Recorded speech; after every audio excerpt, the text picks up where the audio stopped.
YTN 라디오가 보내드리는 신율의 뉴스 정면 승부 3부 정면 인터뷰로 시작을 하겠습니다. 자, 오늘 모실 분은 바로 정의당의 이정미 대표인데요.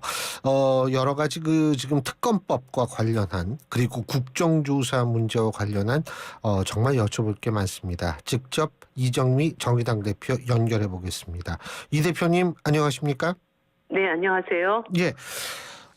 오늘 이 대표님께서 페이스북에 이재명 대표의 사과 그거 가지고는 굉장히 부족하고 일벌백계를 해야 되는데 이런 거를 쓰셨지 않습니까?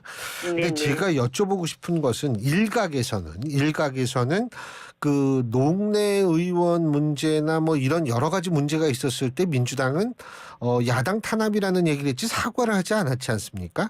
자, 네. 이번에 이재명 대표가 이렇게 사과를 한 이유가 뭐라고 보십니까? 이 대표님께서는? 이것을 야당 탄압이라고 얘기할 수 없을 만큼의 여러 가지 정황 자료들이 다 나왔기 때문이라고 봅니다. 네. 녹취록에 보면은 일상적으로 그 돈봉투가 오고 갔던 정황들이 너무나 생생하게 다 그 증거들이 밝혀졌기 때문에 민주당으로서 그런 프레임으로 이걸 막을 수 없는 상황까지 왔다라고 판단한 게 아니었을까 봅니다. 그렇군요. 근데 이 대표님, 그 정치권에서 그 전당대회 앞두고 뭐 이렇게 돈봉투 오고 간다 이런 소문이 좀 있습니까? 저도 사실 깜짝 놀랐습니다. 이게 유신 시대에 고무신 선거가 있었다는 얘기를 들었어도 지금 21세기 이 현대화된 민주질서 안에서 그렇게 몇백만 원 돈봉투로 표를 사고 파는 이런 행위가 국회 안에 버젓이 진행된다라고 하는 건 정말 있을 수가 없는 일이고요. 이전에 그 새누리당이 이제 그 일로 한번 큰 홍역을 치르지 않았습니까? 2008년인가 아마 그럴 거예요. 네, 2008년이죠. 예. 그리고 나서 정말 정치권 안에서 깊은 자성이 필요했고 이런 문화가 이제는 다 극복이 됐을 거라고 생각했는데 정말 너무 낡고 후진적인 이런 일들이 아직도 버젓이 공당 안에서 진행됐다라고 하는 것에 대해서 민주당이 정말 자기 살을 도려내는 심정으로 이 문제를 임해야 된다고 봅니다. 지금 국민의힘 쪽에서는 이거 국정조사 추진 가능성까지 얘기를 하고 있는데 만일 국민의힘이 국정조사를 하겠다 그러면 정의당도 국정조사를 함께 동참하실 생각이 있으세요?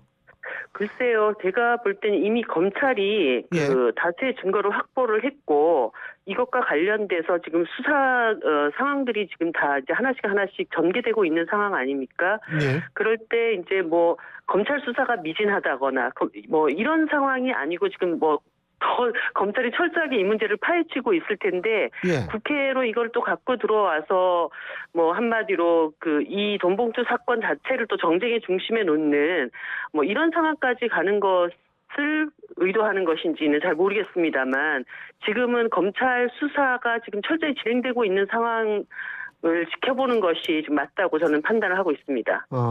그러니까 지금은 국정조사를 얘기할 때는 아니다. 네, 검찰이 지금 이게 정부 지금 윤석열 정부에서의 검찰이 민주당 수사에 대해서 미진하게 할 리가 있겠어요. 그러니까 저는 검찰 수사에 대해서 철저하게 지켜보는 것이 맞는 판단이라고 봅니다. 지금 뉘앙스상으로 제가 또 하나 여쭤볼게. 지금 이제 그 녹취가 언론에 보도가 되고 있지 않습니까? 이거 가지고 일각에서 피의 사실 공표 아니냐 이런 얘기를 하던데 이 부분은 어떻게 판단하십니까? 글쎄요, 저는 지금 이 상황에 대해서는 수사 과정에 대한 어떤 공방, 이런 것이라기보다는 이 사안이 불거진 것에 대한 정치권의 자성, 그리고 민주당의 자성이 훨씬 더 중요하기 때문에 이것을 또 다른 프레임을 가지고 공방을 벌일 수 있는 그런 상황은 아니라고 봅니다. 예. 지금 이재명 대표도 송영길 전 대표가 좀 들어오는 걸 부탁드린다 이런 얘기를 했는데 저는 그 필요성을 여쭤보는 것이 아니라 송영길 전 대표가 들어올 거라고 보세요? 그렇지 않다면 정치인으로서 정말 책임 의식이 1도 없는 분이 되는 거죠. 지금 그러니까 뭐 우리 당은 아니지만 민주당의 당 내에 이 문제로 지금 일파만파가 되고 있는데 예. 자신이 당대표를 했던 당 안에서 자신의 문제 때문에 이런 커다란 어떤 상황에 직면해 있는데 그 책임을 회피하고 계속 외국에 있다라고 하는 거는 예. 뭐 정치적인 책임감이 없는 태도입니다. 그래서 저는 들어올 수밖에 없을 거라고 봅니다. 지금 속보 나온 걸 보면은요, 송영길 전 대표와 이재명 대표가 어젯밤에 통화를 했답니다. 그래서 네. 조만간 귀국 문제 등 입장을 발표할 예정이다. 이렇게 하는데 어쨌든 안 들어오면 정치인으로서 책임감이 1도 없는 행위다. 이렇게 네. 보시는 거군요. 그리고 그런 보도가 나왔다라는 거는 뭐 송영길 전 대표도 마음을 먹고 있다라는 뜻 아닐까요? 들어오시겠다는. 들어오면은 근데 문제가 더 커질 가능성이 있는 거 아닌가요? 그러니까 안 그 들어오고 송영길 같이 대표가 계신 잘했다 잘못했다가 아니고 그 예. 송영길 전 대표가 들어온 사실 자체가 문제가 좀 이렇게 더 크게 보이는 그런 효과가 있는 건 아닌가요? 근데 그거를 안 들어오신다고 예. 이 문제가 큰 문제가 작은 문제가 되는 상황은 아니잖아요. 들어와서 책임을 지는 모습을 보이셔야죠. 예. 그렇군요. 근데 어쨌든 지금 현재로는 뭐 국정조사에 이렇게 보조를 마치거나 이럴 생각은 별로 없다. 이런 말씀이신데. 자, 그리고요. 그것과 연관돼 있는 것은 아니지만 어쨌든 지금 정의당 지지율을 보면은 조금 일정은 한데 이 진폭이 크지도 않고 예전보다 많이 좀 안 좋거든요. 지지율이. 그 이유는 뭐라고 보십니까? 이 대표님께서는? 정의당의 지지율이요. 예. 지금 어쨌든 두 당에 실망한 많은 부동층들 안에 정의당이 조금 더 제3정당으로서의 분명한 입장들을 요구하고 있는 그런 시간이라고 봅니다. 그래서 제가 당대표가 된 이후에 지난 몇 년 동안 이제 큰 선거 2번의 패배가 있었고 당 내부적으로도 여러 가지 이제 흔들리는 상황들이 있었기 때문에 당의 중심을 잘 잡고 지금 양당에 실망하고 있는 많은 분들에게 분명한 어떤 답을 드릴 수 있는 그런 노력들을 펼쳐나가고 있습니다. 예를 들어서 지금 깡통전세 사기 피해자들이 오늘까지 3분이 돌아가셨는데 맞아요. 지금 국회 안에서 이런 문제 아무도 다루고 있지 않습니다. 정의당이 나서서 더 이상의 죽음이 이어지지 않도록 민생 문제 싸울 때는 싸우더라도 민생 문제에 대한 책임을 지는 대책을 내놔야 된다. 이런 목소리를 저희들이 내고 있고요. 그 과정을 통해서 그래 정의당이 그래도 우리 사회에 힘없고 누군가 정치의 어떤 보호가 필요한 사람들의 목소리를 대변해주고 있다라는 것 이런 것들을 좀 정확하게 보여드리면 지지율을 다시 가져올 수 있다고 생각을 합니다. 그 얘기는 민주당 이중대라는 얘기를 들었다는 사실 자체가 정의당의 존재감이나 지지율에 결코 긍정적인 영향을 미치지 못했다. 이렇게 이해해도 되겠습니까? 이 대한민국 사회에는 거대 양당 2개의 어떤 프레임으로 모든 것을 판단을 합니다. 그래서 민주당을 비판하면 국민의힘 이중대라고 얘기하고 국민의힘을 비판하면 민주당 이중대라고 얘기를 하는데요. 저는 제가 당대표에 취임하면서 제 머릿속에 그런 이중대 프레임이라는 단어 자체를 지우고 일을 하기로 했습니다. 그래서 정말 국민의 뜻에 부합되는 그런 정치를 하면 그 양당 중심 프레임으로 뭘 갖다 씌우더라도 국민들은 정의당의 진심을 알아주실 거라고 믿고 있습니다. 예, 알겠습니다. 자, 조금 다른 문제인데요. 김건희 여사의 공식 일정에 대해서 오늘 더불어민주당 같은 경우에 대체 대한민국 국민이 뽑은 대통령은 누구냐 이런 얘기도 하고요. 실제로 김건희 여사의 최근 일정이 굉장히 활발한 것을 두고서 상당히 비판적인 입장을 좀 보이고 있는데 어떻게 보십니까? 이정미 대표께서는. 과도해도 너무 과도하시죠. 활동이 너무 과도하다.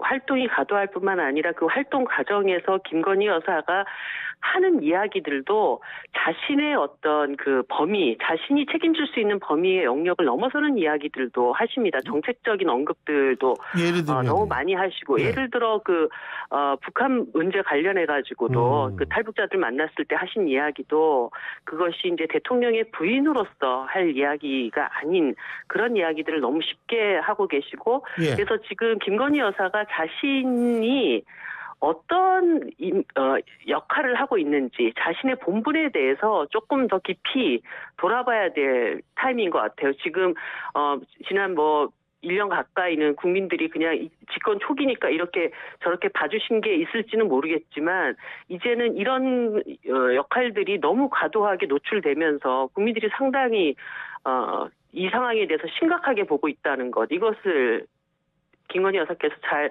알으셔야 되고, 또 특히나 도이치모터스 주가 조작 문제로 범죄 혐의에 또 연루돼 있는 분 아닙니까? 그럴 때 정말 처신을 자중하고 굉장히 신중한 태도를 보여야 하는데 대충 나는 이제 이 문제로부터 자유로워졌다, 그런 판단을 하고 계신지 아닌가. 하지만 지금 김건희 여사에 대한 그 의혹을 거둬들인 국민은 아무도 없다라는 거를 명심하셔야 된다고 봅니다. 지금 말씀하신 김에 김건희 특검법은 그럼 어떻게 처리해야 된다고 보십니까? 저희가 사실은 이 문제를 국회 안에서 최대한 합의를 통해서 그 국민들의 요구에 응답을 드릴 수 있도록 노력을 해왔습니다. 그래서 50억 클럽 특검법, 김건희 여사 특검법 법사위에 넘겨가지고 논의하자라고 지난 한 달 동안 국민의힘에게 충분한 시간을 드렸는데 결국은 50억 클럽 특검 같은 경우도 21년도에 국민의힘이 50억 클럽 관련자들 명단을 먼저 공개했던 정당 아닙니까? 그런데 법사위까지 끌고 가시고 나서 수사 대상이 모호하다는 정말 말도 안 되는 변명을 들어서 계속 이 특검 처리를 질질 끌고 있고, 이런 상황이라면 김건희 여사 특검은 더 말할 것이 없을 거 아닌가, 불법도 선한 일이 아닌가, 이런 판단이 듭니다. 그런 점에서 이제 법사위 안에서 더 이상 이 문제를 처리할 노력을 보여주시지 않는다면 4월 국회 안에 이 문제를 국회 남은 절차를 통해서 처리할 수밖에 없다, 저는 그렇게 판단하고 있습니다. 남은 절차를 통해서 처리할 수밖에 없다는 패스트 트랙에 태운다. 네, 상임위에서 끝까지 법사위원장이 이 법안을 쥐고 놓아주지 않는다고 하면은 결국은 국회 본회의에서 처리하는 절차밖에 없는 것이죠. 50억 클럽 특검 같은 경우에 조금 절충의 여지가 많은 거 아닌가요? 어떻게 보세요? 절충의 여지가 아니라 그 절충을 하려면 논의를 시작을 해야 되지 않습니까? 예. 그런데 그 일소위에서 법안 관련 논의 심사를 할 때 국민의힘이 2번이나 그 소위 회의에 들어오시지를 않았어요. 그리고 3번째 회의 때는 그냥 자신의 일방적인 의견, 수사 대상이 모호하다는 의견만 얘기를 하고 또 퇴장을 해버리시고, 그렇게 되면은 국민의힘을 어떻게 설득을 합니까? 논의를 테이블에 앉아야지 설득을 하고 합의점을 찾을 텐데, 그리고 정의당의 50억 클럽 특검법은 굉장히 심플합니다. 이미 국민의힘이 얘기했던 의혹 대상들만 특정해서 일단 수사하자, 그렇게 되어 있고, 제척 대상 정당들은 특검 추천에서 빠져라. 그래서 국민의힘도 빠지고 민주당도 빠지는 걸로. 그래서 국민의힘이 그럼 특검법을 법사위에서 한번 논의해 봅시다 하고 갖고 갔는데, 결국은 그것도 일종의 시간 끌기 쇼였다라고 하는 것이 이제 드러난 마당이기 때문에 정의당은 할 수 있는 방법은 다 했다고 봅니다. 근데 제가 궁금한 게 국민의힘 입장에서 50억 클럽 특검에 대해서 그렇게 소극적인 이유는 없지 않나, 이런 생각도 얼핏 드는데 어떻게 보세요? 왜 그렇다고 보세요? 거기에 국민의힘 관련자들도 상당수가 있지 않습니까? 그것이 소극적일 이유가 없다고 볼 수는 없죠. 근데 이런 의혹 자체를 특검으로 가져와서 국회 내에서 본격화시킬 때는 결국은 자기 당의 속살도 다 꺼내놔야 되는 것이기 때문에 그것에 대한 판단을 유보하고 있지 않은가, 이런 생각이 듭니다. 예. 그리고 이제 윤석열 대통령이 미국에 가지 않습니까? 국빈 방문으로. 미국에 가는데 거기에서 도청 문제 같은 것들을 의지에 올려놓는 것이 외교적 전략적으로 타당하다고 보십니까? 어떻게 보십니까? 거길 가시기 전에 얘기를 하셔야죠, 지금. 이것이 부당하다. 주권 국가에 대한 심각한 침해 행위다. 이런 것을 지금 벌써 말을 해도 몇 번을 하셔야 되는데 아직까지도 그렇게 입을 다물고 미국에서는 오히려 이 상황을 굉장히 심각한 상황이라고 얘기를 하고 있는데 정부에서는 덮고 가는 것이 좋겠다라는 태도로 이렇게 나오게 되면은, 사실 우리가 한일 외교 회담에서도 이미 한번 경험을 해보지 않았습니까? 우리 정부가 정말 일본의 여러 가지 요구들을 알아서 다 해결을 해주고 한일 회담을 갔더니 한마디로 더한 것을 내놓으라고 하는 이런 이제 청구서만 잔뜩 받아들고 모양새가 됐습니다. 이번에 한미 정상회담을 앞두고도 이런 심각한 도청 상황에 대해서 한마디도 못하는 정부, 이것에 대해서 미국이 고맙다고 생각할까요? 만만하다고 생각할까요? 그 점을 잘 보셔야 되죠. 그렇군요. 이번에 이제 지금 한일 정상회담 말씀도 하셨는데, 후쿠시마 문제 같은 경우도, 이번에 우리가 일본한테 상당히 양보를 했다라고 판단하십니까? 양보를 했는지 안 했는지 정부가 해명을 해야죠. 도대체 어떤 얘기가 오고 갔는지. 근데 외교는 일본- 다 드러나는 건 아니잖아요. 그렇지만 네. 이거는 안보 국방과 관계없는 한마디로 민생 문제입니다. 예. 우리나라 앞바다에다가 그 핵 오염 물질을 다 방류를 한다라고 하면은 대한민국 수산업계가 정말 몰살당하는 그런 상황에 처하는 겁니다. 그러면 그런 요구가 있었는지 없었는지, 있었다면 우리가 뭐라고 답을 했는지, 일본의 언론에서 이렇게 보도되고 있는 것에 대해서는 뭐라고 할 것인지, 이런 얘기를 해야 되는데, 얼마 전에도 그 핵 오염수 방류 문제를 논의했냐 그랬더니 수산물 수입 문제라고 하는 다른 얘기를 꺼내서 답을 하지 않았습니까? 그러니까 이거는 외교 안보와 관련된 문제라기보다는 국익 그리고 우리 국민들의 어떤 생존권, 이 문제이기 때문에 그거를 못 밝힐 영역이다라고 하는 거는 어불성설이라고 봅니다. 근데 핵 오염수 보니까 알프스인가 뭔가 하는 정수를 몇 번 거르고 정수기로 그 다음에 이제 희석시켜서 30년에 걸쳐서 내보낸다는 거 아니에요? 근데 거기에 대한 과학적인 검증 같은 거를 요구하는 게 합리적이고 현실적이다, 이런 주장도 있는데 어떻게 보십니까? 그 핵 오염수를 예. 바다에 방류하는 방법밖에 없는 유일한 방법이라고 한다면 예. 그 과학적인 검증이나 이런 것들에 대해서 고려를 할 수밖에 없겠죠. 예. 물론 그 알프스를 통해서도 걸러지지 않는 핵 오염 물질이 있다라는 거는 과학계에서 이미 다 그래서 이제 확인되어 있는 희석을 하는 사실입니다. 모양이더라고요. 희석을 해도 그 물질은 그대로 남는 거잖아요. 예.